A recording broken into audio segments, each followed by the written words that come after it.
Welcome to the Learning Council's 2016 Digital Curriculum Strategy Survey and Assessment Tool Market Briefing Sneak Peek. I'm LeiLani Cauthen, the CEO of the Learning Council, and this particular survey this year was sponsored by Ruckus Wireless. Thank you very much, Ruckus.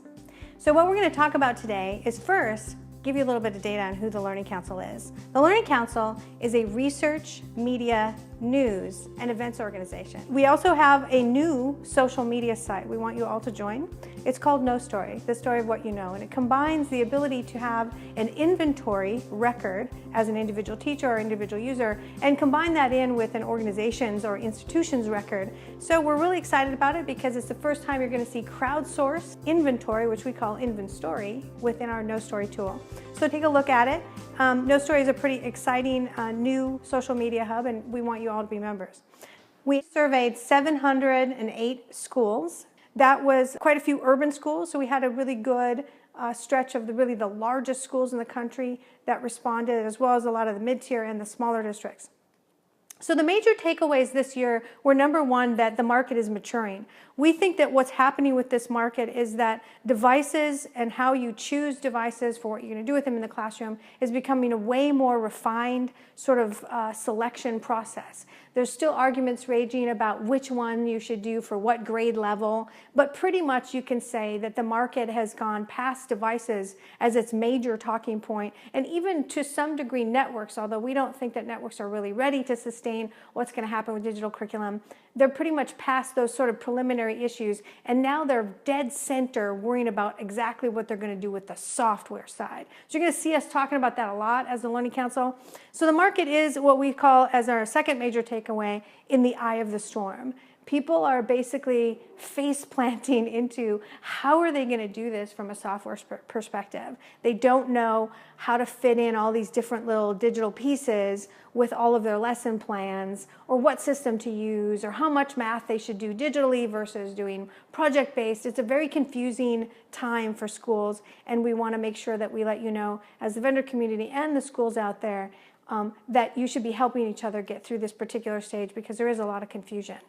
Right now, the market is spending about $16.2 billion on hardware. This is a slight increase year over year. You will see a slight increase going into 2017, but we are reaching market saturation for devices. We will go through some rounds of people having to buy more for a particular school, but pretty much we're getting to market saturation with devices. What that means to you is that 78% of students have access to a device for the whole day, like with a one-to-one initiative in that particular school, or maybe they're using a bring your own device initiative, so everybody has one, or they've got them rolling in via laptop cards. So it's either one, but pretty much you have a good amount of the day where a student has access to a device, if not just going into a lab and using them for a lab time period. So 62% cited they had a one-to-one in place. 46% have a BYOD in place, and 23% are actually requiring a device fee. And some of that is just to make sure that the kids are respecting the devices and not going to lose them intentionally or stomp on them. The device choice, though, has gone through some interesting change in just a year. The administrators and teachers are not using tablets quite as much. Those are way down in terms of purchase behavior. Student need for laptops has gone way up. We're seeing a Chromebook increase over this last year, almost 2 years, more than we've ever seen. So we're considering that probably in the landscape in the next couple of years is going to switch from being very tablet-centric to a lot more Chromebooks, and then even a lot more laptops coming into the market. So as I said, tablets are losing ground. Schools still arguing all about what they should do for what grade. We watched that happen at one of our national event, where people could not stop talking about what was appropriate for which grade level. And I expect that argument to keep raging for a little while. The universal device adoptions for the older children, particularly high schoolers, are tending to lean very heavily in the Chromebook and laptop range. So you should expect that to continue. And then also, we're still hearing things about super desktops for labs, so where the kids are going to go in and learn high-value software like computer-aided design, graphic design, that kind of thing. The total market size for digital curriculum is an interesting thing to talk about because it's started to slow. It feels like the rate of change in the industry is hitting that wall of adoption, that critical moment when people are really literally either going to go all in or they're going to step back because they're freaked out about it, which is what we hear as we're going city by city. So the non-digital curriculum resources spend is having a slower drop in terms of how slow it's going down. Digital curriculum will still be in paper for quite a bit longer. $10 billion is the estimate for non-digital curriculum spend, and the digital curriculum spend is estimated at $9 billion, with $3 billion of that being at the end of 2016 at the district level, at the end of 2015 at the district level, it was $6 billion at the school or teacher level, and going into 2016, that had a complete flip.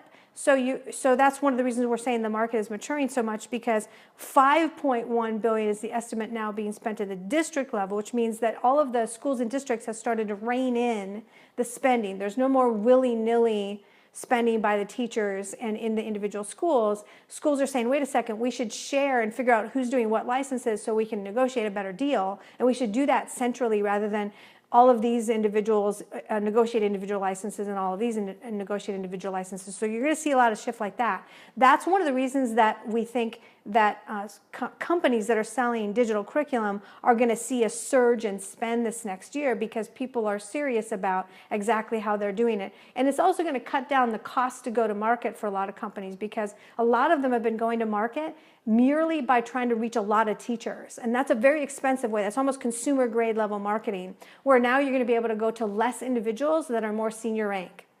Okay, so that's what's happening with the whole market spend. Like I said, there was a flip.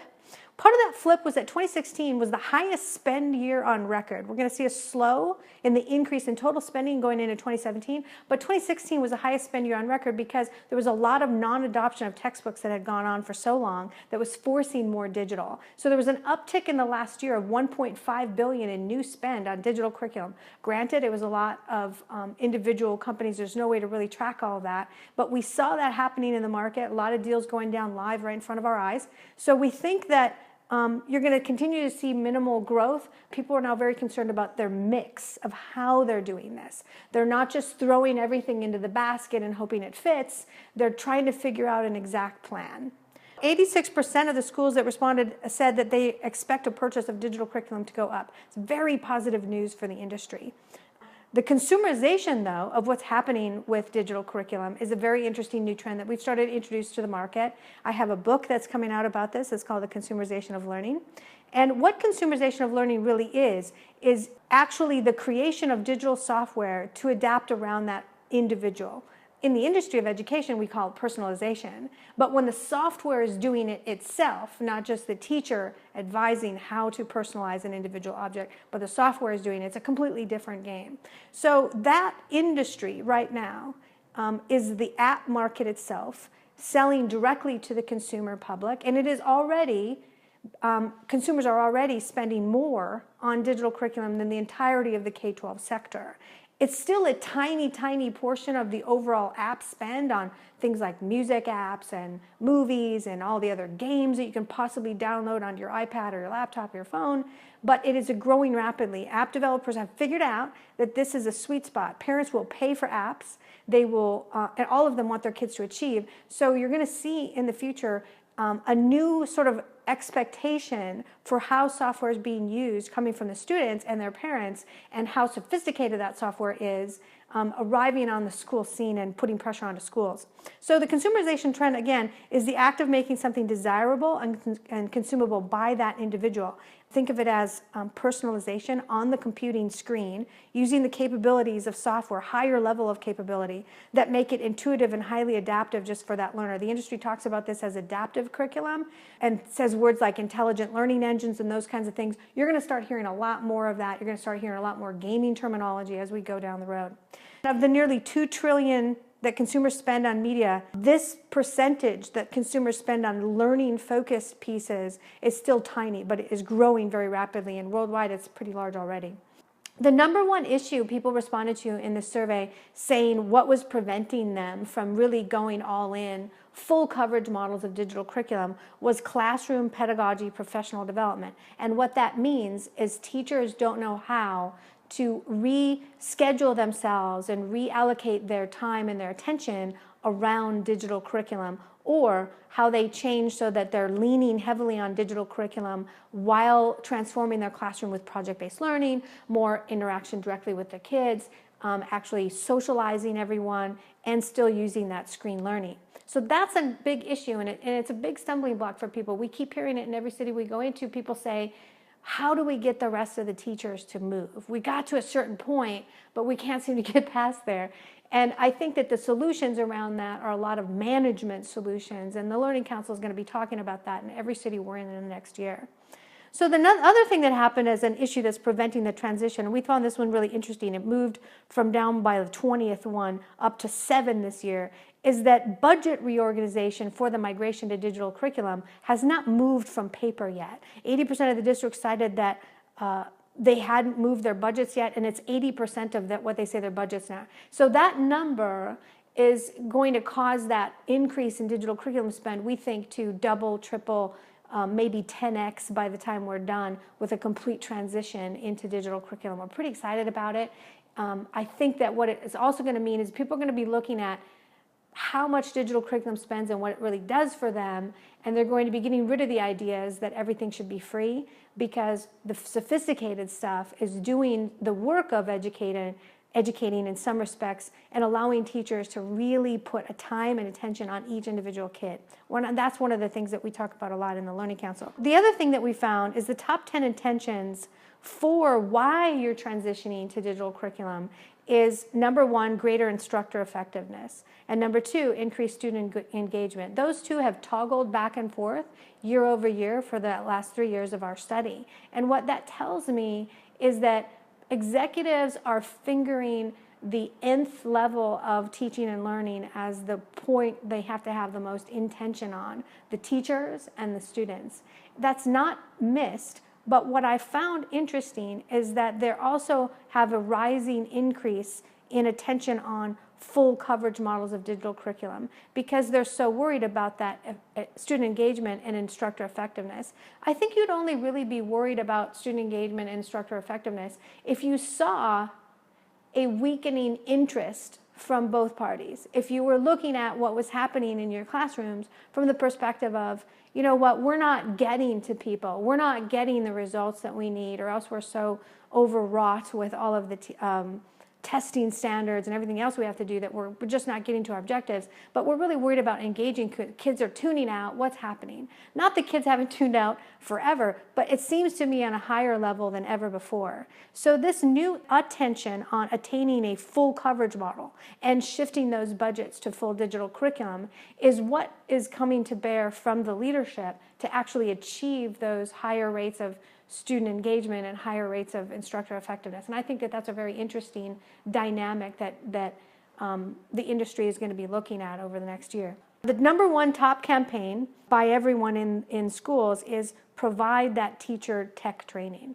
You have to start somewhere. You have to go, okay, here's how you use this, here's the buttons that you push. Then they can start thinking about how they're going to embed it. And some of the teachers that we've run into nationally have said to us, you know, our district ran by and threw us a subscription to so-and-so type of software, and we kind of didn't pay attention to it. And then one day we started to check it out, and then all of a sudden we're using it for core curriculum, and it's awesome. And now we're building other things around that, and we're more engaged, and it's great. We hear that more and more. So that tells me, again, the market is starting to really mature. The other thing that we see happening is the collaboration between tech and curriculum is way more frequent than it used to be. We've run across a couple of districts now that have collapsed their curriculum side and their tech side into a single administrative unit rather than 2 separate units or even 3 or 4, as we've seen in some of the largest districts. That's an exciting model shift. It also means that everybody in the industry that's selling to schools needs to come to grips that when they're talking to curriculum people, they're talking to the tech people as well, because the curriculum people are being pulled all the way into all the language they have to know and all the technology they have to know to actually do their jobs today. The other really interesting thing we found in this study, I could talk about this for an hour or so, but distance teacher policy shift. We're seeing a policy shift because there's so many school districts that have a lack of teachers. They can't get enough teachers to fill enough roles. They're using what we call extraliminal partial live-led classes. These are courseware companies and types of software that you can bring into your organization that do things like teach your foreign languages, or they do your special needs type of activities that the kids have to do with a live lead teacher over the internet from a distance. This is remote teaching. This is a very interesting new dynamic that 38% of school districts actually already have a policy to allow for that, to fill holes. And I think that that is going to probably increase. We're hearing a lot more companies arrive into this space that are offering those sorts of services as plug and play into the dynamics of how you structure teaching and learning across your institution for different subjects. In terms of the data of what's collected by schools today, they're into academic information of all kinds, attendance, special needs information. This is really high security, privacy oriented information that we got as a collection of what schools are collecting today, which I'm really interested in because the level of security and understanding of student data privacy turned out to be pretty low per this survey, which I'm very concerned about. So we said, do you have a student data privacy policy in the survey? And 91% said yes. However, the answers on all the other questions showed that to be sort of a knee-jerk answer, and it pertains to yes, we have a policy. Okay, yes, we have a policy, but not that it's necessarily followed or that you really know what it means. That's an area that we need to see schools step into having more leadership around. The other thing is that the answers on what the policies actually covered, the way those other questions were answered, indicate very low scores on the meaningfulness of what it means to give third-party access into your software, to have another company have third-party access into the meaningful data that you own, what encryption really means, encrypting the pipe, the distance between over the internet versus encrypted inside, ownership and all those breaches. Those are all really interesting data points that I don't think people are grasping based on the responses to the survey. And these were executive rank people that were pretty much answering all this survey, so we're very concerned that they need to understand what this all really means. So as Learning Counsel, we're going to be editorializing that a lot in the next coming year. The teacher time that's currently being spent on just searching around for digital curriculum or custom building their own digital curriculum is still pretty high, still a quarter of the time spent by teachers nationally, and 75% of all teachers are complaining of too many logins. That's what was told to us in this particular survey, and we think that those are areas of big concern for leaders. The other thing we found is that 52% plus, in some places, of institutions actually retain and try to enforce their intellectual property rights to the digital curriculum being created by their teachers, which could allow them to be becoming their own net centers, which means actually take the curriculum that they're building and resell it in other places if they so desired. A lot of them don't realize that this is a possibility, but becoming an owner of a lot of the intellectual property that's being created by your own institution is obviously a major point of concern if you're going to become sustainable in the long term. We also found that there's no single door for planning. It used to be that a lot of the curriculum, pretty much all digital curriculum, was held at the teacher and instructional design level, the people that were like running around helping people with their technology. All of what the purchases were being done there. Now that's changed, so it's a significant mix of methods. The districts are very involved, principals are involved, even superintendents are very involved in how they're purchasing and how they're using digital curriculum. We also see that funding for digital curriculum, less than 9% is coming from the federal government. We all kind of know that. We know how budgets are done. The majority of budgets are state and local government budgets, which means there's meaningfulness behind how people are buying their resources. Despite the fact that there's a major push, or has been in the last couple of years, a push for free and open resources, none of the districts that answered the survey responded that they use all free resources. They're still using a significant portion of paid digital curriculum, and none of them are using all free, which is a very interesting thing. And I think it's probably because despite the fact that they might take federal funds, they don't have to be all free resources under law. Confronting change, only 42% of the districts that responded have a program in place to distribute information about the evolving characteristics of digital curriculum and content, which is things like how the software is chunked out, does it contain video, does it contain machine-based learning? Does it use algorithms that are going to hit and do something with that data to a third party? Only 42% of them have a program in place to discuss with their teachers what that means. That other almost 60% of school districts that aren't doing that are potentially opening themselves up to some pretty big security issues in the future. And then we also saw that 28% of digital curriculum and content purchased by the district and school is now viewed as the primary resource for instruction. That's a really big deal because pretty much digital curriculum for the last 5-10 years has been sold as primarily only supplemental. They haven't been using it in schools as the resource for the teaching of their core subjects. But 28% now are, which is also telling us the market is well on its way to maturing.